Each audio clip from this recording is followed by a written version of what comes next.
Tomorrow, this will become the longest government shutdown in the history of this country. And every day that it goes on, our country's security and our family's security are at risk. I just got the chance to say thank you to our TSA personnel here at Tweed, as I will next time I go through Bradley Airport. We're grateful that we have security personnel here in Connecticut who are on the job and continuing to work for their 20th day without pay. But every day that this Congress and this president continue to keep the government shut down is another day that more and more security personnel are not going to be able to show up to work. Because when people can't get paid, they need to go find other jobs, even if they're temporary ones, in order to put food on the table. There are an awful lot of government workers who live paycheck to paycheck. And today is payday for most of the federal workforce that has been out of work or has been working without pay for going on 3 weeks.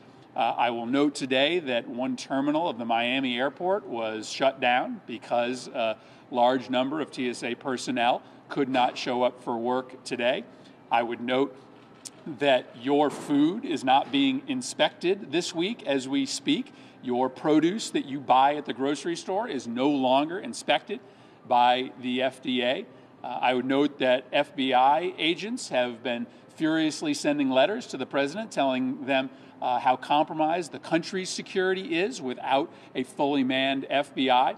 And I'd even, Tim can talk about this more, but I'd point out an incident that just happened recently here at Tweed, where a car went through a gate, ran across the runway, and that incident cannot be reported to or dealt with at the FAA because the FAA is shut down.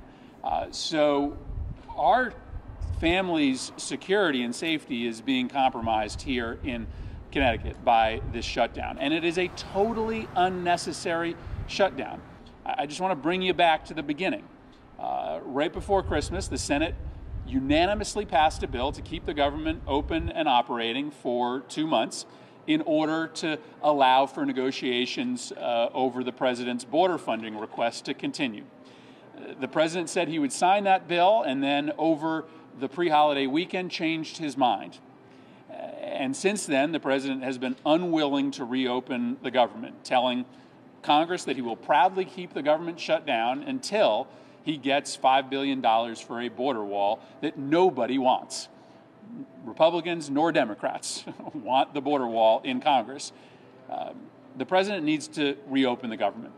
I and many of my Democratic colleagues will be happy to talk to him about border security, but we are not going to let these TSA employees, our food inspectors, and FBI agents be used as hostages in order to get what he wants from Congress.